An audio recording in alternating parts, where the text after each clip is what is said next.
Hello guys. आज हम लोग वापस आ गए हैं एक नए पॉडकास्ट के एपिसोड के साथ एनिमे टॉक्स में। आज मेरे साथ मेरे दोनों को होस्ट जुड़े हैं, यश मिठा हेलो।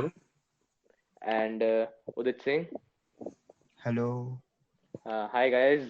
तो सबसे पहले मैं अपने लिसनर्स को आज का टॉपिक बताने जा रहा हूँ जिसके बारे में हम लोग आज डिस्कस करने जा रहे हैं। वो बहुत अभी के टाइम पे थोड़ा रीसेंट टॉपिक है, थोड़ा नया टॉपिक है, थोड़ा जो आप लोग को मेरे को लगता है कि थोड़ा इंटरेस्टिंग लगेगा। एनिमे सीजन और या फिर एनिमे इन जनरल जो अभी आप इस क्वारंटीन में बिंज वॉच कर सकते हैं। सबसे पहला एनिमे जो हम लोग क्वारंटीन में जो अगर आप लिस्ट मतलब रेकमेंड करेगा तो सबसे पहला एनिमे कौन सा रेकमेंड करोगे तुम लोग? मैं करूँगा उसागी ड्रॉप पहला। यश, आपने भी देख रखा है क्या ये एनिमे? हाँ, उसागी ड्रॉप बहुत अच्छा एनीमे है। उसागी और ड्रॉप पेरेंटिंग के ऊपर है। बेसिकली एक सिंगल पेरेंट की स्ट्रगल्स है कि वो कैसे सिंगल पेरेंट की स्ट्रगल्स हैं। और मतलब पेरेंटिंग है। बहुत सारे एनीमे निगलेक्ट कर देते हैं इस टॉपिक को, पेरेंटिंग को। वो इसमें दिखा रखा है। हाँ, इसमें मतलब बहुत सारे एनिमे में पेरेंट को हम लोग मतलब फोर फ्रंट में लेके नहीं चलते हैं।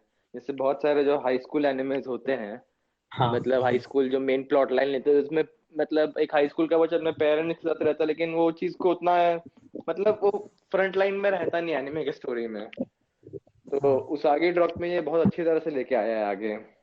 इसमें पेरेंटिंग एंड है, सैक्रिफाइसेस हैं और रिस्पॉन्सिबिलिटी तो पूरे ढंग से दिखाई गई है इस एनिमे में। क्या बोलते हैं यश आप? हाँ, बिल्कुल बिल्कुल। तो पेरेंटिंग, रिस्पॉन्सिबिलिटीज, सैक्रिफाइसेस, सारा अच्छे से दिखा रखा है। हाँ। तो उस आगे ड्रॉप आपके हिसाब से लिस्ट में कौन से नंबर पर हैगा अगर आप एक बकेट लिस्ट बनाएंगे to watch list in top 5 और क्वारंटीन? टॉप 10? टॉप 10 में अगर हम लोग देखें तो मैं थोड़ा इसको ऊपर रखूंगा क्योंकि छोटा एनिमे भी है और अलग कंटेंट है इसका। तो टॉप मैं भी। 10 रखूंगा मैं। अच्छा। मेरा टॉप 5 में होगा। सेम यश। और तो जैसे कि अभी इन दोनों ने कहा कि उसागी ड्रॉप अभी बहुत अच्छा एनिमे है एंड बहुत थोड़ा अंडररेटेड डिफरेंट है। जॉनरा का है, अंडररेटेड भी है बहुत। तो एक डिफरेंट टाइप की प्लॉट लाइन है तो पसंद आ सकती है लोगों को। तो आगे बढ़ते हुए नेक्स्ट एनिमे हाँ, जो रेकमेंड करना चाहोगे आप लोगों को कौन सा होगा? डेथ नोट सबसे बेसिक एनीमे। कोई भी अगर एनीमे इंडस्ट्री में घुसना चाहता है उसको पहले डेथ नोट से चालू करना चाहिए। मैं बिल्कुल डेथ बात नोट। मानता हूँ कि Yash, death note 37 episodes. Death 7 37 thirty episode. Seven है 36 है? आई एम ध्यान में नहीं है। 37 37। एपिसोड्स हैं। हाँ। हाँ। एक ऐसा तो एनिमे है जो फर्स्ट एपिसोड नहीं, फर्स्ट है सेकंड एपिसोड से आपको पूरा अपने पास रखता है ये, कि हम्म, सस्पेंस में रखता है ये। हाँ। और फिर मतलब वो सस्पेंस क्रिएट कर देता है, वो सस्पेंस मेरे हिसाब से पूरा एंड तक चलता है। बस एक बीच में जो मेरे को लगता है डाउन पॉइंट होता है जहां पे लगा था कि वही पे स्टोरी खत्म हो जाएगा, वो थोड़ा एपिसोड स्पॉइलर 27। अलर्ट है। समथिंग रिलेटेड टू एल्ड, बस इतना ही बताऊंगा मैं, मेरे को अभी तक वहां पे ही एपिसोड नंबर भी छोड़ूंगा। याद है उसका, एपिसोड 27। हाँ, मेरे ख्याल से 25 था शायद से। 27 था, मेरे को याद है। प्योर एग्जाम्पल ऑफ वीड्स यहाँ पे, वीड्स वीड्स कह रहा हूँ मैं। Weeb's weeb's. हाँ इन लोग ने एपिसोड के नंबर सब भी याद कर रखे हैं। हाँ, वो बैठ जाता है मेमोरी में। हाँ, वो डेथ हो नोट। जाता है 4-5 बार जब देख लेते हैं, जब इतना अच्छा होता है तो दिमाग हाँ, में चीजें बैठ ही जाती है। मैंने पर्सनली 6-7 बार देख रखा है डेथ नोट को। वापस वापस। वो बहुत अच्छा है, तो पता है पूरी स्टोरी, फिर भी देखने में मजा आता अच्छा यश, हाँ, बताइए, आपने 6-7 बार देख रखा है तो है। इसमें ऐसा क्या है जो सबसे, किसी को अगर इसमें घुसना है एनिमे में तो?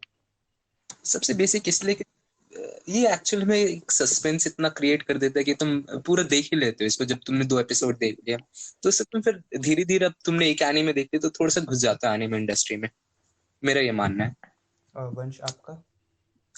डेथ नोट जैसे देखा जाए तो मतलब ऐसा ये उस टाइम में एनिमे रिलीज हुआ था जब हम लोग ने एनिमे को डिवाइड नहीं कर रखा था जॉनरास एंड सब जॉनरास 2009। में।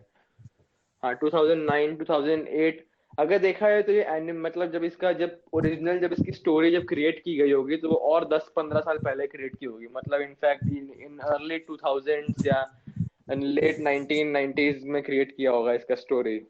तो उस टाइम में एनिमे इंडस्ट्री में उतना सब जॉनरास और जॉनरास में डिवाइड नहीं किया था। तो इंडिया एक में या all over the world? All over the world में, क्योंकि हम लोग देखेंगे जो अभी जो नए नए एनिमेज आ रहे हैं उनके मांगास या फिर जो ओरिजिनल प्लॉट लाइन का जो स्टोरी होगा 2012 2013 में लिखना शुरू किए होंगे वो लोग। लेकिन वही अगर डेथ नोट का देखे तो 1997 98 में शुरू हुआ होगा शायद, if I am not wrong. Hmm, बहुत होना तो वही। animes हैं जो 1990 से पहले भी बहुत चले हैं। बहुत चले हैं, वो बात तो एकदम सही है, लेकिन उस टाइम में इतना हमने एनिमे को जॉनरास में डिवाइड नहीं किया था, जैसे कि ये रोमांस एनिमे है या एक्शन वाला है या ये है या वो है। उस टाइम में 4-5 ही मेन जॉनरास में डिवाइडेड था, शोनेन होगा या फिर मतलब लाइक हाँ मतलब भाई अगर मतलब समझ गए, जिस समझ गए तो उसी में मतलब था। तो मेरे हिसाब से उस टाइम पे उतना प्रेशर था नहीं कि आपको एक स्टोरी को स्पेसिफिक जॉनरा की तरफ ही डायरेक्ट करके लिखना है। तो उसमें मेरे हिसाब से डेथ नोट उसकी वजह से थोड़ा ज्यादा चल गया, क्योंकि समथिंग जो बहुत डिफरेंट था उस टाइम के हिसाब से, और एक रेवोल्यूशनरी एनिमे था इस इंडस्ट्री के लिए शायद। सबसे बेस्ट हम्म, पार्ट क्या है इसकी कि एक सीजन का ही है। हाँ, एक ही सीजन में पूरी और आप स्टोरी इन लोगों ने अच्छे से खत्म कर दी है। इसके एंडिंग हाँ। से खुश है दोनों? कॉन्स्पिरेसीज है, कुछ लोग समझते हैं कि एंडिंग इसकी मतलब कुछ और होनी चाहिए थी। मैं स्पॉयलर्स नहीं देना चाहता, कुछ और एंडिंग होनी चाहिए थी पर्सनली सेटिस्फाइड मुझे। सेटिस्फाइड है आप एंडिंग से आप? मुश्किल है कहना। मैं वैसे तो दोनों स्पॉइलर नहीं देना चाहता कि मैं जो दूसरी पॉसिबिलिटी थी एंडिंग की, मैं अगर वो भी मिलती वो भी अच्छी होती। और बट हाँ वंश आप? ठीक है, मतलब हाँ। मैं कहूंगा कि मतलब अभी के टाइम से अगर कंपेयर करें तो एक एनिमे में एक प्रॉपर एंडिंग मिलना भी बहुत मुश्किल चीज होता है, अभी के टाइम में अगर कंपेयर करें हम लोग उसको तो। क्योंकि अभी के टाइम पे वो एनिमे का होता है कि अभी एक नया सीजन बना, फिर उसका नया सीजन 2 साल के बाद आएगा, फिर 3 साल के बाद आएगा। उसका भी कभी उसको बहुत बड़ी एनिमे को डिसकंटिन्यू भी कर देते हैं, तो एक एनिमे में एक प्रॉपर एंडिंग मिलना ही एक मतलब बहुत ही रेयर चीज होता है। बीच में तो कोई एक न्यूज़ इस आई हम लोग थी? को हाँ बोलिए बोलिए, ये कट कर दूंगा ना, बीच मैं में। वही कह रहा था कि इसमें एक एंडिंग मिला है, यही एक बहुत बड़ी बात है। और एंडिंग सेटिस्फैक्टरी है मेरे हिसाब से, और लोगों के इसमें मिक्स्ड ओपिनियन है, हाँ उसमें दो राय नहीं है। बट देन अगेन वो एनिमे उसके वर्थ है कि कॉन्स्पिरेसी क्रिएट करने हाँ, के एक लायक। बेसिक क्वेश्चन डेथ नोट के ऊपर, एल और लाइट यागा में किसको सपोर्ट किया था? तो तो हम लोग जैसे अपने लिसनर्स को थोड़ा सा हम लोग डेथ नोट का हम लोग एक बैक स्टोरी दे दें तो यस। तो बेसिकली डेथ नोट में होता क्या है, एक नोटबुक होती है। जो एक नोटबुक डेथ नोट होती है वो ना ह्यूमन वर्ल्ड में आती है, शिनिगामी वर्ल्ड से ह्यूमन वर्ल्ड में आती है। उस नोटबुक में अगर आप किसी का भी नाम लिखोगे उसका चेहरा को सोचते हुए, तो वो 40 सेकंड के अंदर हार्ट अटैक से मर जाएगा। अगर आप उसका कोई तो वो, रीजन ना दे तो डेथ का? हाँ, अगर आप उसमें कोई डिटेल्स ऑफ डेथ ना लिखें, तो अब डेथ नोट आती है मेन प्रोटैगनिस्ट लाइट यागामी के पास। अब आपको अगर पता आपके पास है? डेथ नोट आएगी तो आप क्या करना चाहेंगे? अगर आप दोनों के पास अगर डेथ नोट आती है तो आप क्या करना चाहेंगे उससे? मैं वापस डेथ नोट करके आ जाऊंगा, शिनिगामी को वापस दे आऊंगा मैं। क्या करूंगा मैं उसका नहीं मैं? मानूंगा, क्योंकि अगर एक बार मैंने किसी का क्राइम, किसी को मार दिया, उसके बाद मेरे को हम्म, लगता है मेरे पास पावर है, मेरे को जो पसंद नहीं है वर्ल्ड में मैं उसको मार सकता हूँ। और ये बहुत गलत हाँ, होती है चीज़। हाँ। सब अपने यूजुअली जो लोग होंगे वो अपने उसके पर्सनल यूज के लिए इस्तेमाल करेंगे लोग, जो उनको मतलब पर्सनल यूज के लिए बेसिकली इस्तेमाल करेंगे। बट लाइट यागामी उसको इस्तेमाल करते हैं क्रिमिनल्स को मारने के लिए, वर्ल्ड को प्योरीफाई करने के लिए। यश तब उसी आपने पे स्टोरी पूरी बेस्ड है। यश आपने बोला था कि प्रोटैगनिस्ट लाइट यागामी, हम्म। तो आप वैसे आपने किसको सपोर्ट किया था, लाइट यागामी या एल को? देखा जाए तो मैं लाइट की तरफ ज्यादा था। और वैसे एल जो है वो एक डिटेक्टिव है, जिसको ना पता हो, जिसने ना देखा हुआ, एल डिटेक्टिव है। जो बेसिकली उसको हाँ, एल डिटेक्टिव है बेसिकली, हाँ। वंश तो आप? मैं लाइट यागामी को सपोर्ट किया था। मैं वंश। मैं थोड़ा एल की तरफ इंक्लाइन था, क्योंकि एक मॉरल पॉइंट ऑफ व्यू से भी देखा जाए तो एल जो था डिटेक्टिव वाला काम कर रहा था, एक नोबल काम कर रहा था। और उसके काम में देखा जाए तो कुछ उसमें नेगेटिव्स मेरे को उसके काम में ऐसा कुछ लगा नहीं। और देन अगेन एक कॉप पुलिस वाले केस में हम लोग हमेशा कुछ लोग होते हैं जो थोड़ा हम लोग के होते हैं जो मतलब आपके थीफ की तरफ या फिर चोर की तरफ इंक्लाइंड होते हैं। मैं थोड़ा उस टाइप का गाय हूँ, थोड़ा पुलिस की तरफ इंक्लाइंड होता हूँ, तो इसलिए मैं एल के साइड था। मैं भी एल की तरफ था, क्योंकि बेसिक आंसर जो वंश ने बोला है मेरा भी सेम है। तो आप दोनों में टॉप 10 में किधर रखेंगे डेथ नोट को? टॉप 10 मोस्ट, मतलब टॉप 10 पूरी एनिमल लिस्ट में या फिर टॉप 10? जो आज हम डिस्कस कर रहे हैं टॉप 10, उसमें किसमें? अच्छा हाँ, उसमें टॉप 1 बेसिकली। मतलब टॉप ऑफ द टीयर आप रख रहे हैं इसको बेसिक। अभी हमने सेकंड एनिमे डिस्कस किया ये। हाँ। और वंश आप?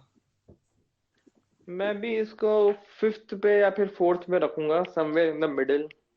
क्योंकि ये जो स्पेसिफिक जॉनरा है मेरा मेरा मतलब पर्सनल प्रेफरेंस में ये मेरा मतलब थोड़ा इंटरेस्ट वाला जॉनरा नहीं है। मेरे को थोड़ा डिफरेंट जॉनर्स ऑफ एनिमे ज्यादा पसंद है, तो इसलिए थोड़ा इसको नीचे रख रहा हूँ लिस्ट में, समवेयर नियर 5-6। लेकिन तब भी ये मेरा ओपिनियन है, वैसे ये एनिमे बहुत अच्छा है। ओके। हम्म, तो आगे बढ़ते हुए नेक्स्ट एनिमे की तरफ। तो नेक्स्ट एनिमे जो मेरे हिसाब से जो लोग अभी बिंज वॉच कर सकते हैं, जिसकी अभी हम लोग को कंफर्मेशन मिली हुई है कि एनिमे की प्रॉपर एंडिंग आएगी हम लोग के पास, और और उसका सीजन अभी बहुत हाइप क्रिएट हो रखा है उसके बारे में, वो है attack on Titans. Attack on Titan, हाँ बिल्कुल। अटैक ऑन टाइटन हम लोग कह सकते हैं कि हम लोग अभी डिस्कस करने के लायक एनिमे हैं, क्योंकि बिंज वॉच हम लोग कर चुके हैं यहाँ पर। कितने इसके 3 सीजन है, 4 सीजन आ चुके हैं अभी? 3.5 सीजन है इसके। अभी रिलीज हो चुके हैं? हाँ, सीजन 3 का पार्ट 2 अभी रिलीज हो गया, अभी खत्म हुआ है एयरिंग। और सीजन 4 अभी इसका आने अभी वाला है। सीजन 4 फाइनल सीजन इस ईयर आएगा मेरे ख्याल से जुलाई में। ये मेरे को जुलाई में बहुत ना? एक सही ये चीज लगता है कि जब एनिमे में उन लोगों ने स्पेसिफाई कर देते हैं कि हाँ ये इसका फाइनल सीजन है, हाँ ये इसका अभी सेकंड लास्ट सीजन है, हाँ। समथिंग लाइक दैट, क्योंकि आपको एक मेंटली आप तैयार रहते हो प्रिपेयर कि हो हाँ जाओ। ये एनिमे का एंडिंग है या कुछ। क्योंकि बहुत बार हम लोग जब एक एनिमे का सीजन देखते हैं तो बहुत सारे क्वेश्चंस का आंसर हम लोग को मिलता नहीं, या फिर बहुत सारे हम्म। एनिमे ऐसे भी होते हैं जिसका हम लोग स्टोरी देख लेते हैं लेकिन हम लोग को लगता नहीं कंक्लूसिव एंड हम लोग को मिला है एनिमे में। हम्म। तो हाँ, ऐसी कुछ एनीमे होते हैं जिनके एंडिंग कभी आती नहीं है, 10-10 12-12 साल से कुछ एनीमे हैं जिनके अभी तक एंडिंग नहीं आई है और हाँ ना आगे आएगी।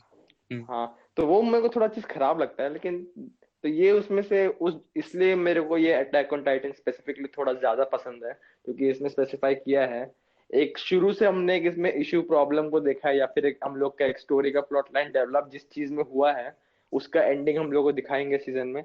तो देन अगेन इसका जो इसमें वर्ल्ड बिल्डिंग किया है एनिमे का बहुत रियलिस्टिक सा रखा है, और इसलिए मेरे को लगता है ये इसकी तरफ मैं इसको अपने लिस्ट में थर्ड या फोर्थ पे रेटिंग दूंगा।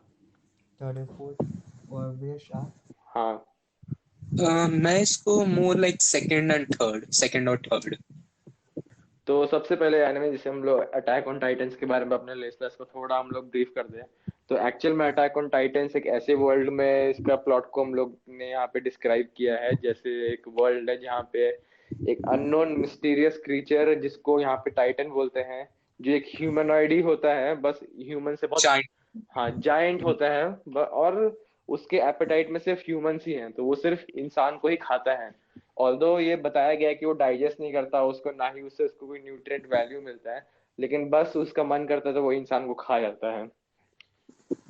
तो इसी के चक्कर में humanity at its brink of extinction आ गई थी, और एक वॉल्ड सिटी, 3 वॉल सिटी के बीच में आके सिमट गई थी।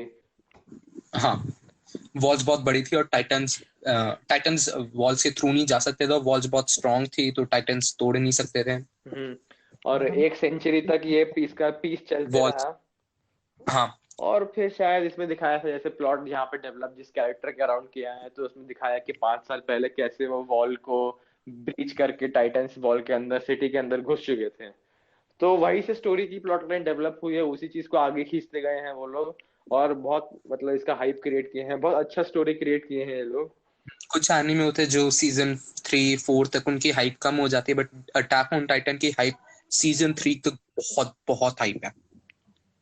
अब लास्ट सीजन में तो अभी और हाइप बढ़ गई है इसकी हाँ बहुत। बहुत अच्छा। फाइनल सीजन इसका आने वाला है तो एक एक्सपेक्टेड अच्छी एंडिंग ही होनी चाहिए शायद, या हम लोग को पता नहीं क्या मालूम, एक डिफरेंट काइंड ऑफ एंडिंग हम लोग को मिलने जो हम लोग भी एक्सपेक्ट नहीं किए हैं। तो सर्टेनली हाँ। ये मस्ट वॉच सीरीज है सब लोग के लिए। थोड़ा सा डार्क साइड में है एनिमे, लेकिन then again it's very good. आप वर्थ वॉच इट। यश आप क्या चाहते हैं, इसकी एक्सपेक्टेड एंडिंग हो या अनएक्सपेक्टेड? वैसे तो अटैक ऑन टाइटन स्टार्टिंग से देखे तो हमें अनएक्सपेक्टेड ही चीजें मिली है, सारी अनएक्सपेक्टेड चीजें, सारी अनएक्सपेक्टेड प्लॉट ट्विस्ट। तो मेरे ख्याल से तो वैसे अनएक्सपेक्टेड ही कुछ मिलेगा, बट मैं चाहता हूँ कि कुछ कुछ एक्सपेक्टेड एंडिंग मिले, कुछ मतलब हैप्पी एंडिंग एक तरह की।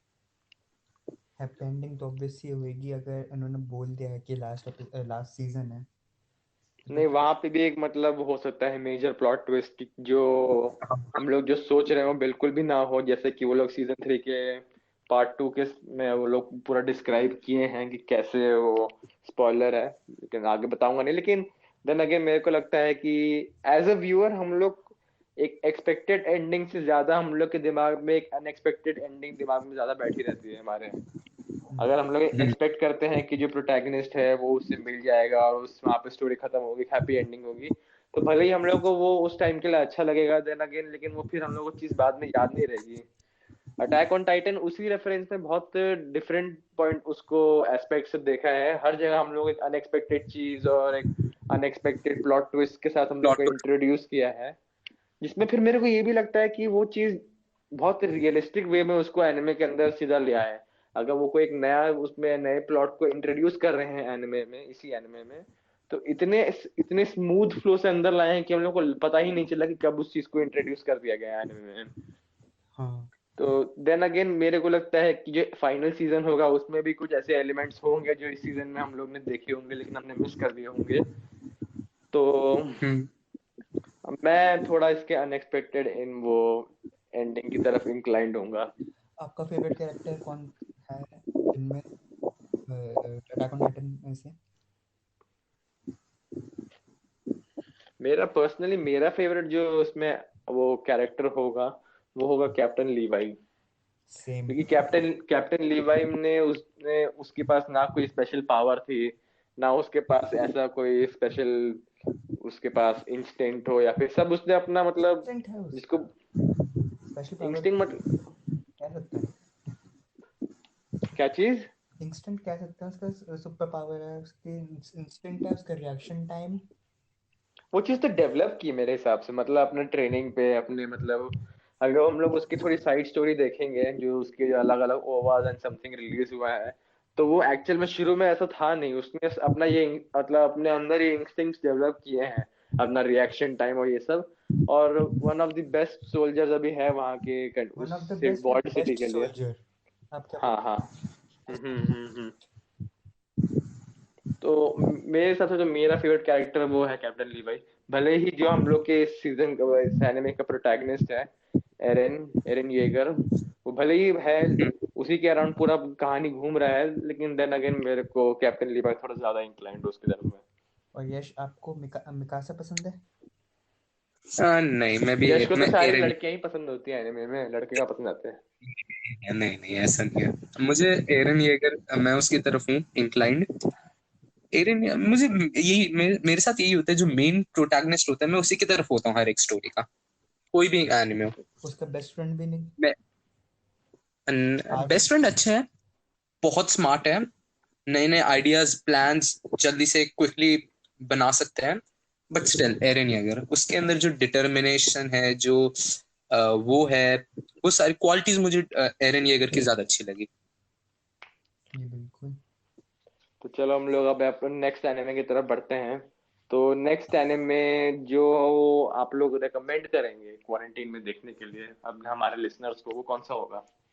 यश कुछ बताइए आप जो आपके हिसाब से है, प्लीज स्वॉर्ड आर्ट ऑनलाइन मत बोलिएगा। इसके स्वॉर्ड आर्ट ऑनलाइन तो वैसे ही अभी, स्वॉर्ड आर्ट ऑनलाइन वैसे अच्छा है, मुझे पर्सनली बहुत अच्छा लगा, सीजन 1, बट नहीं। सीजन 1, हाँ सिर्फ सीजन सीजन 1। स्वॉर्ड आर्ट, हाँ, अगर आपको देखना है तो स्वॉर्ड आर्ट ऑनलाइन सीजन 1 बहुत अच्छा है, बहुत बहुत अच्छा है। सीजन 2 से कबाड़ा कर दिया है वो सारे वो है, सबको पता है ये सीजन मतलब 2 से सेक्रेड कबाड़ा। गेम्स के टाइप का हो गया है हम लोग में इंडिया में। जैसे बहुत लोग ने सेक्रेड गेम्स का नाम सुना ही होगा और कैसे इसके रिव्यूज सुने ही है कि सेक्रेड गेम का सीजन 2 कैसे बेकार कर दिया सीजन 1 के अकॉर्डिंग में। ऑब्वियस सी बात है। वो सेम यही पे यहाँ पे इन लोगों ने लॉजिक लगाया है। तो सीजन 1 अगर बिंज वॉच करना है तो सीजन 1 इज बहुत अच्छा है उसके लिए, बिंज वॉच करने के लिए। मगर उसके आगे मैं तो इसको रिकमेंड नहीं करूंगा वैसे, क्यों, क्योंकि क्या कोई स्पेसिफिक रीजन? अगर मान ली, क्योंकि हाँ है वैसे एक स्पेसिफिक रीजन। अगर मान लीजिए आप एक पूरा एक एनिमे है, उसको बिंज हम्म। वॉच करेंगे तो आप ये नहीं कि सीजन 1 पे रुक जाएंगे, सीजन 2 भी नहीं देखेंगे लेकिन तो। देन अगेन मतलब हम लोग अगर एक बोले कि सीजन 1 में एक कंक्लूसिव एंड हमको मिल गया था, जैसे कि हम लोग पहले बात कर रहे थे कि हम लोग कोई एक एनिमेज में हाँ, कंक्लूसिव एंड मिलता नहीं है बहुत एनिमेज में, लेकिन हम लोग को इसके सीजन 1 में बहुत अच्छा मतलब एंड मिल हम्म, चुका था। बहुत अच्छा एंड, अच्छे से एंड कर दी थी उन्होंने आगे खिंचा दी उसको, क्योंकि स्वॉर्ड आर्ट हाँ ऑनलाइन को। वही, क्योंकि हाँ ये एक रीजन हो सकता है कि पहले के टाइम में एनिमेज का जो था तो उसमें उन लोग के पास ही ये दिमाग में ये माइंडसेट में नहीं था कि हम लोग को ये फैन सर्विस के लिए एनिमे को खींचना है। जैसे कि डेथ नोट, अगर अगर उस टाइम पे इतना जितना अभी के टाइम में एनिमेस के हाइप क्रिएट होते हैं, अगर शायद डेथ नोट के टाइम में होता तो शायद डेथ नोट का वही सीजन 2 और सीजन 3 और सीजन 4 भी आ चुका होता अभी तक। अभी बीच और में शायद न्यूज़ आई ही, थी और शायद सीजन, और वो स्टोरी शायद बहुत खराब हो चुकी होती। हाँ अभी न्यूज़ आई थी शायद हाँ, डेथ नोट की हाँ, मांगा निकले अभी, वन शॉट मांगा। वो पता नहीं, मैंने उसकी थोड़ी सी स्टोरी दोस्त से सुनी थी, वो थी कि शायद से अब जिसको डेथ नोट इस बार मिली है वो ओल्ड पीपल को मार रहा है। तो पता नहीं, लेकिन वही और वही मैं कह रहा हूँ कि जिस स्टोरी का कहीं कंक्लूसिव एंड मिल गया है तो उसको खींचने का कोई सेंस नहीं बनता। जैसे डेथ सही। नोट का भी हम लोग हाँ। कहेंगे एक कंक्लूसिव एंड मिल हम्म, चुका है, उसको क्यों खींचने की जरूरत है हम लोग को? हाँ हाँ। तो मैं वही वही सेम चीज स्वॉर्ड आर्ट ऑनलाइन में भी हुआ। मैंने भी देखा है इसका पहला मैंने सीजन, और सीजन 1 पहला देखा, सीजन बहुत अच्छा सीजन था। मैंने भी फर्स्ट सीजन देखा, हम्म, मैं तो खुश था कि अच्छा खासा एंड हो गया। मगर बाद, एक हैप्पी हम्म, एंडिंग थी। हाँ, यश ने बाद में बताया कि लेकिन सेकंड सीजन भी है। मैंने 2 3 एपिसोड देखे, मेरा थोड़ा विश्वास उठ गया था सेकंड सीजन से, इसलिए मैं रिकमेंड नहीं करूंगा। सेकंड थर्ड सीजन फिर भी मुझे कंपैरेटिवली थोड़ा सा ठीक ठाक लगा, बट अभी थर्ड सीजन का जो पार्ट 2 आया मुझे, नहीं मुझे फिर से मुझे उतना अच्छा नहीं लगा जितना पहला सीजन तो था। आप हमारे तो इन कंक्लूसिव हम लोग के लिसनर जो खुद सुन रहे हैं कि जिसने पूरा एनिमे अभी तक देखा है उसको पहला सीजन ही पसंद आया, थर्ड हम्म, सीजन का पार्ट 2 इसको थोड़ा बहुत पार्ट 1 पसंद आया होगा थोड़ा बहुत, वो उसको भी ना ही मान हाँ लेते थोड़ा हम बहुत लोग। पार्ट 1 पसंद आया हाँ। हाँ। तो देन पार्ट 2 फिर तो तो आप देन अगेन लिसनर्स को आप रिकमेंड करेंगे ये एनिमे एनिमे? सीजन 1 हाँ। सीजन सीजन 1 पे जैसे कि हमने डिस्कस किया, अभी कंक्लूसिव एंडिंग एक तरीके से मिल जाती है, तो अगर किसी को एक सीजन देखना हो तो हाँ। बट अगर कोई वैसे कोई जाना चाहता है सीजन 2 3 पे, वो जाए, उतना भी बकवास नहीं है, बट मेरे ख्याल से हाँ काफी हमारे हिसाब स्ट्रेच से करा है। स्टोरी वहाँ स्ट्रेच किया हाँ। ओके। हाँ आगे बढ़ते हुए, तो एक एनिमे जो नेटफ्लिक्स में भी आ रखा है, इसके 2 सीजन हैं। और इसका भी मैं देखूं अगर कहें तो इसका सेकंड सीजन का जो फाइनल एपिसोड है इसमें बहुत अच्छा एंडिंग किया है एनिमे को। वो है असैसिनेशन क्लासरूम। हाँ, मैंने बहुत सुना इसके बारे में, बट खुद मैंने देखा नहीं अभी। ये वंश तो ने मेरे को भी रिकमेंड करा, मैं भी देखूंगा अभी खत्म होने के बाद पॉडकास्ट। मैं भी। हाँ, तो एक जनरल आइडिया दे देता हूँ अटैक असैसिनेशन क्लासरूम के बारे में। असैसिनेशन क्लासरूम एक ऐसे कैरेक्टर के बारे में है जो सो कॉल्ड एक एलियन है, जो अर्थ पे आया है। और वो अर्थ पे आया है मून को डिस्ट्रॉय करके। इतना वो ओवरपावर्ड कैरेक्टर है ये। और अच्छा। इसका कहना है कि ये अब अर्थ को भी डिस्ट्रॉय कर देगा 1 साल के बाद। तो लेकिन जैसा कि इसका कैरेक्टर थोड़ा फनी टाइप में है थोड़ा, और थोड़ा मजाकिया टाइप में है, तो इसको गवर्नमेंट कंट्रोल कर नहीं पाती, तो ये एक जगह स्कूल में टीचर बन जाता है। और जो उसके स्टूडेंट्स होते हैं वो सारे मतलब स्टूडेंट असैसिन वो होते हैं, असैसिन। तो अच्छा। असैसिन से होते हैं हाँ। तो उसी के अराउंड स्टोरी रिवॉल्व की है, बहुत कॉमेडी एनिमे है। एंड हम्म, ये थोड़ा सा स्पॉइलर है कि इसका जो एंडिंग है वो थोड़ा सा डिप्रेसिंग टाइप का एंडिंग है, लेकिन इमोशनल एंडिंग है बहुत। और लोगों को इसका एंडिंग, लेकिन हाँ एंडिंग बहुत अच्छा है एनिमे का। और दो हाँ सीजन में इसको बहुत अच्छे से इसकी स्टोरी को डेवलप किया है और कंक्लूड किया है।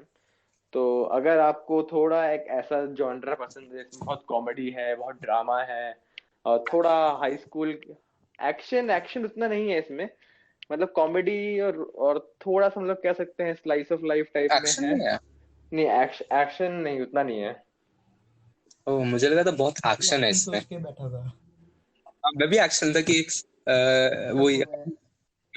हाँ नहीं, हाँ। अगर इसका मैं बोलूँ तो एक्शन है, लेकिन ऐसे मतलब वो एक्शन आपको जैसे बाकी जॉनरास ऑफ एनिमे में मिलता है एक्शन, जैसे कि हार्डकोर फाइटिंग है, सारे इमोशंस के साथ हम्म, आदमी लड़ रहा है, एकदम सीरियल किलर टाइप में लड़ रहा है कि एकदम एक दूसरे को खत्म ही कर देना है। जैसे ड्रैगन बॉल जी की फाइट्स हम लोग देखे हुए हैं कितनी बार, गोकू वर्सेस फ्रीजा, या फिर मतलब यही सारी गोकू वाली फाइट्स। तो उस टाइप का नहीं है एक इसमें दिखाया है। जो अगर लड़ाई हुई भी है तो इसके हमारे वो असैसिनेशन, इसमें जो मेन प्रोटैगनिस्ट है कुरो सेंसे, तो वो इतने मतलब मजाक वे में लड़ता है कि कोई भी चाहे इसको मारने आता है ये मरता ही नहीं कभी। जैसे कि एक सीन में है कि ये गया है इसके पीछे से चाकू लेके उसको पीछे से मारने के लिए, वो इतना तेजी में उसको आया कि उसके मुंह में एक लॉलीपॉप डाल दिया, उसको एप्रन पहना दिया, उसके चाकू की जगह वहां पे उसने कुछ और डाल दिया, रबर टाइप का या फिर कैंडी टाइप का। तो इस टाइप का एक्शन है, तो उतना मतलब कॉमेडी टाइप में ही है। हाँ। अच्छा, देखूंगा मैं अभी पॉडकास्ट के बाद। वंश आप हाँ, टॉप 10 में किधर रखेंगे इसको? मैं आपको अगर इसको हम लोग अपने टॉप 10 मेरे स्पेसिफिक में देखा जाए तो ये एनिमे मेरे टॉप 10 में 7th 8th पे आएगा।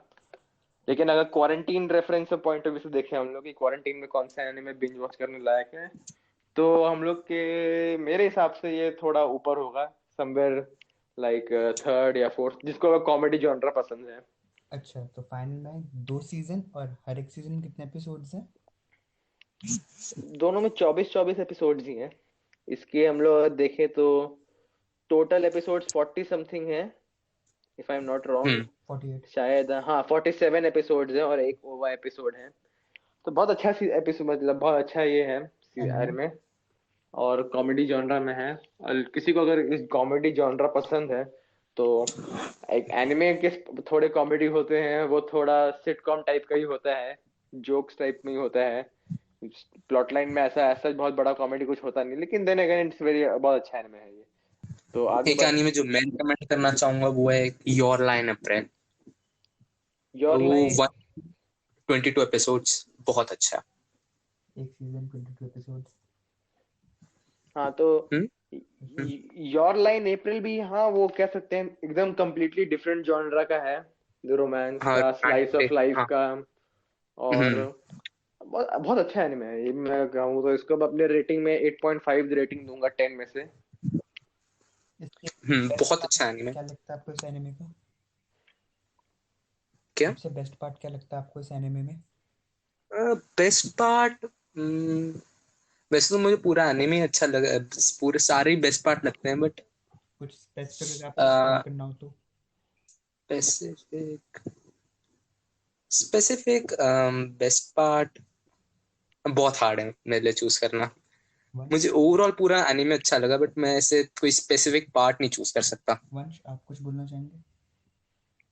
मेरे को शायद इसका एंडिंग जो लगा है, जो थोड़ा इमोशनल सा एंडिंग है, वो अच्छा एंडिंग था इसका, तो मेरे सबसे बेस्ट पार्ट वही है। पर देन अगेन ये पूरा स्टोरी जो होता है कि स्टोरी में पूरा 26 या मतलब सॉरी इसमें 22 एपिसोड है ना, तो 22 सारे, एपिसोड। तो इसके सारे 21 एपिसोड उसी उसी लास्ट मोमेंट के लिए ही बनाया गया था। और हम लोग को इनफैक्ट वो लास्ट एपिसोड में पता भी चल जाता है कि इस एनिमे का नाम, स्पेसिफिक नाम रखा है क्योंकि योर लाई इन अप्रैल, तुम्हारा हाँ। झूठ अप्रैल वाला, ये नाम ही क्यों रखा है इस एनिमे का। हम्म, तो कि एक, बहुत इमोशनल है। हाँ, रोमांटिक एंड, थोड़ा रोमांटिक साइड में है, थोड़ा इमोशनल सा है।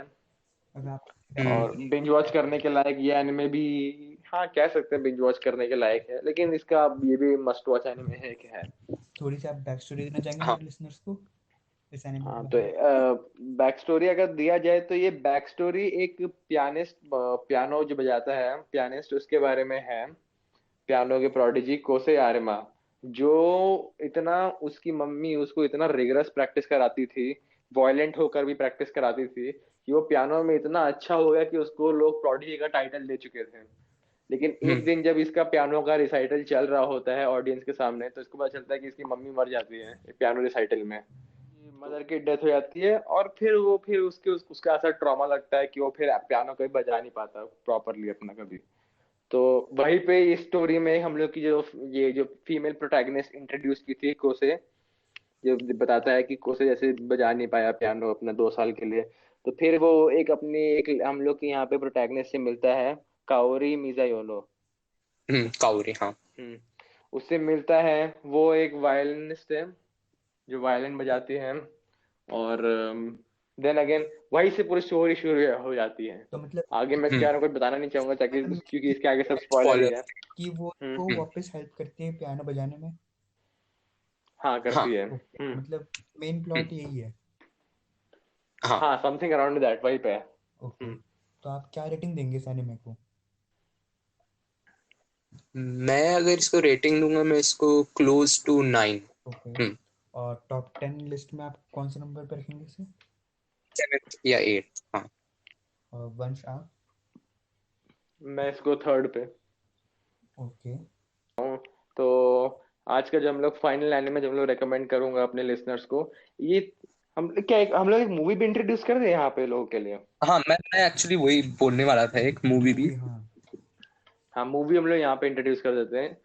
ये मूवी जो है, शायद मैं श्योर नहीं हूँ, लेकिन मेरे हिसाब से जो मूवी जो मेरे दिमाग में भी चल रही है, वो हम लोग के दोनों को होस्ट या शायद उदित के दिमाग में भी चल ही रही होगी। Highest grossing anime movie till date, और शायद इसको कोई क्रॉस करेगा भी नहीं। One of the best director से डायरेक्टेड मूवी है, बहुत सुंदर एनिमे है, और स्टोरी भी इसकी बहुत अच्छी है। इसका नाम है यश। बताइए। Your name. हाँ, योर नेम। योर। नोनावा। द वेरी फैक्ट कि तीन। हम तीनों के दिमाग में वही सेम मूवी चल रही थी, तो आप लोग सोच सकते हैं मेरे हमने दिमाग में ऐसा कोई भी स्क्रिप्टिंग नहीं किया था। ये मेरे ऑन द हाँ, स्पॉट हमने डिसाइड किया कि हम लोग ये मूवी के बारे में बात करने जा रहे हैं, और तीनों के दिमाग में वही सेम मेरे मूवी आई। दिमाग में दूसरी मूवी भी चल रही थी। मेरे दिमाग में वही चल रही थी, उदित के दिमाग में चल रही थी। I want to eat pancreas. है ना? हाँ, आई वो वॉन्ट वाली। To eat your pancreas. हाँ, वो भी क्या, हाँ। ओ ओ हाँ, ये भी तो अच्छी वाली थी, मैंने वंश भूल ही गया। आपने देखी मैंने मैं एक्चुअल कल। में मैंने हाँ, रिसेंटली अभी मैंने परसों ही देखी वाली मूवी, चलिए योर आई दोनों वॉन्ट टू ईट देखते योर हैं। पैंक्रियाज। दोनों के बारे में बात कर हाँ, लेते हैं हम। हाँ, दोनों अच्छी हैं, बहुत तो पहले अच्छी हम हैं। करते हैं योर नेम।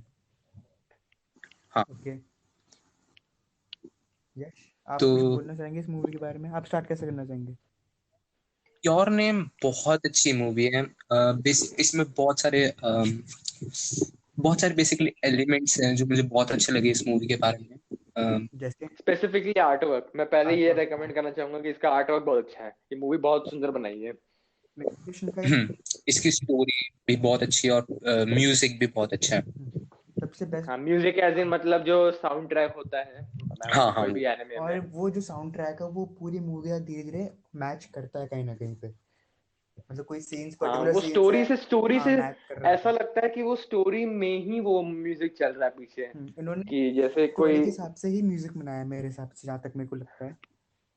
हाँ, और इतने अच्छे से लिंक हुआ है, जैसे कि रोमियो और जूलियट की कहानी बोल सकते हैं, तो इसमें वही था एनिमे और इसका गाना। ये रोमियो और जूलियट की कहानी थी, भले ही इसका एंडिंग अगर हम लोग ना देखें तो परफेक्ट लव स्टोरी था ये म्यूजिक और ये एनिमे एक दूसरे के लिए। हम्म। और दोनों का लिंकअप इतना अच्छा हुआ है, जैसे कि बार्सिलोना का टिकिटा का गेम हो। ओह, ओह नो, हमें आप सकते हो थोड़ा बहुत? मतलब आप लोग जिस समझ ही गए होंगे कि बहुत बहुत अच्छा इसका लिंकअप हुआ है मूवी का उसके साउंड ट्रैक से। मेरे को लेकिन अगर हम लोग इसकी मेन बात करें तो इसका स्टोरी मेन था, तो अगर इसके स्टोरी लाइन के बारे में अगर तुम उनको कुछ बोलना चाहोगे तो क्या बोलोगे स्टोरी लाइन के बारे में? स्टोरी लाइन के बारे में तो नहीं, मगर मैं एक दूसरी चीज पिन पॉइंट करना चाहूंगा। इस एनिमे में जापानीज कल्चर को बड़े अच्छे तरीके से दिखाया है। चाहे वो उनके डांस हो, या उनका जो लास्ट में जो ड्रिंक का था, मैं ज़्यादा स्पॉइलर नहीं दूंगा, जो ड्रिंक्स का था रिलेटेड, उन्होंने पूरे ढंग से दिखाया है। हाँ, और एक हाँ। जापानीज लाइफस्टाइल को भी मेरे हिसाब से इसमें अच्छा डिपिक्ट किया है, क्योंकि कि जैसे एक मॉडर्न हाई स्कूल टोक्यो का स्टूडेंट का जो लाइफस्टाइल है, और एक रूरल विलेज से जो एक लड़की है, सब जापान से ऑब्वियसली रिलेटेड है, तो एक लाइफस्टाइल को भी अच्छे से रिप्रेजेंट किया है इसमें। अच्छे से And कल्चर को दिखा रखे हैं, जापानीज के कल्चर को दिखा रखे हैं। और स्टोरी भी बहुत अच्छी है इसकी, एंडिंग भी अच्छी है। तो तो एक नॉर्मल इसका हम लोग प्लॉट बताते हुए स्टोरी का विदाउट स्पॉइलर। ये स्टोरी दो कैरेक्टर के बारे में हम लोग के यहाँ पे इंट्रोड्यूस किया है। दोनों जापान से हैं। एक जापान के टोक्यो से है, जिसके जो हम लोग का और मेल प्रोटैगनिस्ट है। और जो फीमेल प्रोटैगनिस्ट है एक छोटे से रूरल विलेज से है। हाँ, हाँ। उन दोनों हम्म, तो तो वो मतलब एक मैजिकल फिनोमिनन होता है उन दोनों के साथ, जिससे वो लोग मतलब एक दूसरे से बॉडी स्विच कर पाते हैं। जब वो रात को सोते हैं तो कभी कभार सुबह एक दूसरे की बॉडी में उठते हैं, कभी कभार खुद की बॉडी में उठते हैं। मेरे को सबसे फनी बात लगती लेकिन थी जब वो सुबह उठते थे तो वो दोनों चेक करते थे, उनको पता था कि वो हाँ। चेंज हुए हैं, स्वैप करके उन्होंने सोल्स, जब भी वो चेक करते थे और वो फनी वे में चेक करते थे हाँ। तो दोनों को। चलो तो इसके बारे में हम लोग, अगर इसके मैं एनिमे से थोड़ा हट के अगर बात करूं तो इसके डायरेक्टर के बारे में अगर हम लोग बात करें, Makoto Shinkai. One of my favourite, but आपकी वन कोई हम्म, ऑफ मेरा भी one of the most favourite directors है। हाँ। शायद ही ऐसा कोई डायरेक्टर है इस इंडस्ट्री में मतलब जिसने इतने अच्छे से किसी एनिमे को मतलब क्रिएट किया होगा फ्रॉम स्क्रैच। इसका ही मकोटो शिनकाई का ही आर्ट वर्क था, इसी का स्टोरी लाइन था, इसी ने प्रोड्यूस किया एनिमे। सबसे बेस्ट पार्ट तो पूरा की आर्ट वर्क लगती है ये। मकोटो शिनकाई की आर्ट वर्क एनिमेशन क्वालिटी ही मेरे हिसाब से उसको डिफाइन करती है इसको। आप इनको कोई सी मूवी हाँ। देख लीजिए, गार्डन ऑफ वर्ड्स देख लीजिए, वेदरिंग विद यू देख लीजिए। मकोटो शिनकाई के बारे में लोग, मेरे हिसाब से मकोटो शिनकाई के बारे में लोग ज्यादा बोलते हैं कि ये थोड़ा ज्यादा स्टोरी से ज्यादा इसके आर्टवर्क की तरफ इंक्लाइंड होता है। इसके स्टोरी में उतना डेप्थ नहीं होता, लेकिन इसके आर्टवर्क में बहुत डेप्थ होता है। और वो लेकिन शायद उस चीज को थोड़ा हद कवर तक कर कवर किया है कवर यहाँ कर पे, लेता है। कवर कर दिया है। हम्म। अब एक तो एक 100% परफेक्ट सीजन को परफेक्ट एनिमे क्रिएट करना तो पॉसिबल है नहीं, हम लोग सब जानते हैं। लेकिन बहुत हद तक ये one of the most perfect anime है। ऑल्दो ये कुछ लोग कोई कोई कुछ हो, लोगों को अभी भी उतना अच्छा ना लगे, बट वो सबकी अपनी मोस्ट। अपनी राय है, लेकिन सब लोग ये तो एग्री करेंगे कि ये one of the best anime films है। हाँ। ये चीज पर हम लोग शायद सब लोग एग्री कर सकते हैं कि ये one of the best anime films in out there ये है। भले कुछ हम्म, लोग को इसकी स्टोरी पसंद आए ना आए, कुछ लोग को इसका प्लॉट पसंद आए, कुछ लोग को इसके कैरेक्टर्स पसंद ना आए, बट देन अगेन ये सब लोग ये तो बोलेंगे कि one of the best anime films है ये। बिल्कुल हम्म, आपकी बात तो से इस सहमत हूँ वंश। हाँ, तो इसके बाद हम लोग आज की फाइनल एनिमे की तरफ बढ़ते हैं। ये भी एक एनिमे नहीं है, ये सब हम लोग पहले डिस्कस कर रहे थे, एनिमे फिल्म है। Anime movie. एनिमे हाँ। I want to eat your pancreas. Over to Yash. पहले तो जिसको लगता है कि I want to eat your pancakes थोड़ा सा एक्शन टाइप है, वो सारे गलत है। नाम से लगता है बट वो है नहीं। ये एक्चुअली थोड़ा सा रोमांटिक टाइप है। और अगेन इमोशनल है, बहुत इमोशनल है एक्चुअली। और बहुत अच्छा है, इसमें स्लाइस ऑफ लाइफ बहुत अच्छा है। सबसे बेस्ट बात मेरे को लगती थी इनका जो मेन मेल प्रोटैगनिस्ट था, वो बिल्कुल शांत, उसको दुनिया से कोई मतलब नहीं था। और जो एंटी सोशल, लड़की हाँ। थी वो हैप्पी गो लकी बोलेंगे। हाँ, बेसिकली दोनों बहुत ही फन पोलर लविंग ऑपोजिट और थे। एक्सट्रोवर्ट हाँ। थी। हाँ। हम्म।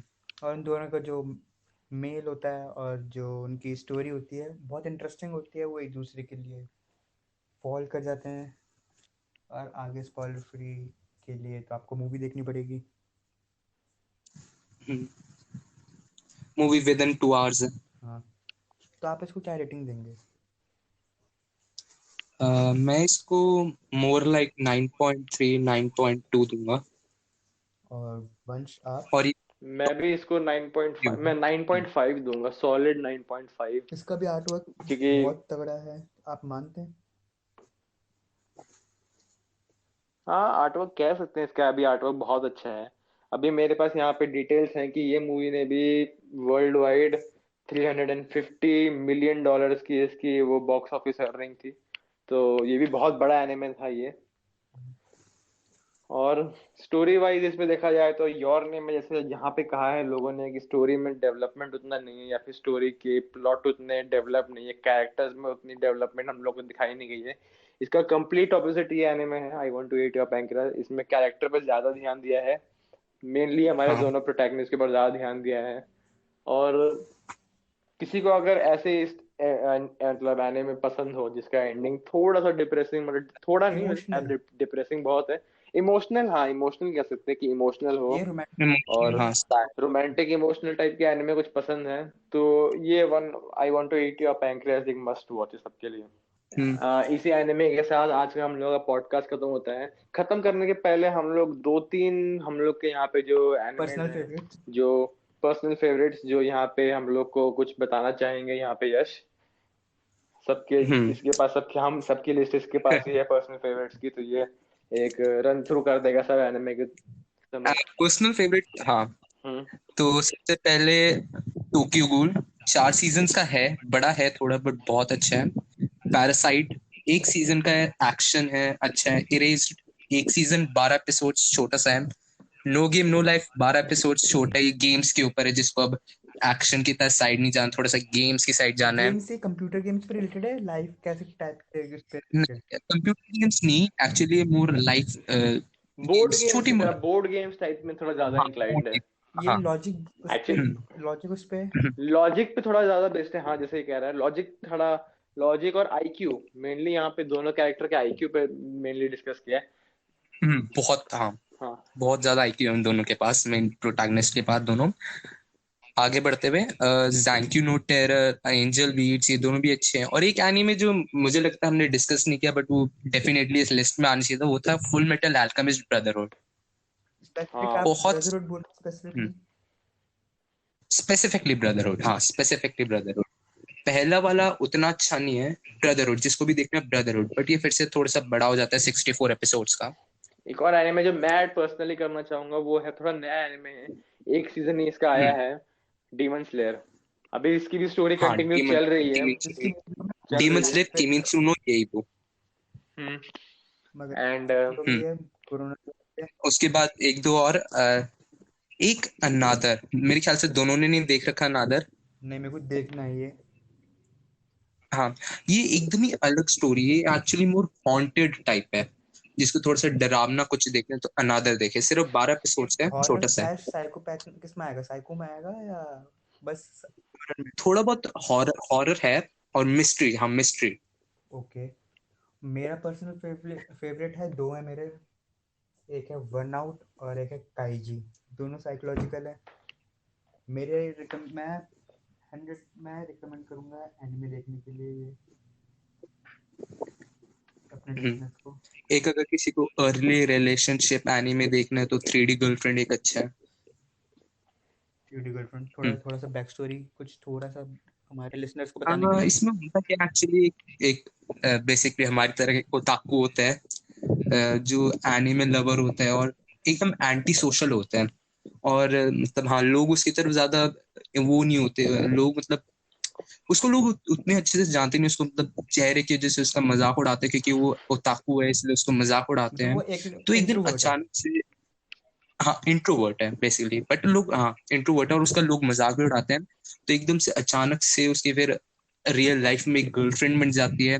स्पॉयलर्स नहीं दूंगा कैसे। तो अब वही, अब उसकी तरफ है कि उनके जो बीच में रिलेशनशिप में जो प्रॉब्लम्स आती हैं उसकी तरफ है।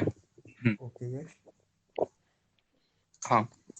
अ, तो चलिए बस। यहीं पे हम लोग आज का पॉडकास्ट खत्म करते हैं, थोड़ा सा हम लोग लेंदी यहाँ हो पे गया। लेंदी हो गया, और हम्म। थोड़ा और हम लोग एनिमे के बारे में हम लोग यहाँ डिस्कस करना चाहते थे लेकिन कर नहीं पाए, तो उसके लिए हम लोग हाँ, अपने नेक्स्ट एपिसोड में एक नए एपिसोड के साथ हम लोग नए एनिमेज लेके आएंगे, और तब तक के लिए keep watching anime. Anime. Keep watching anime. Bye. Bye guys.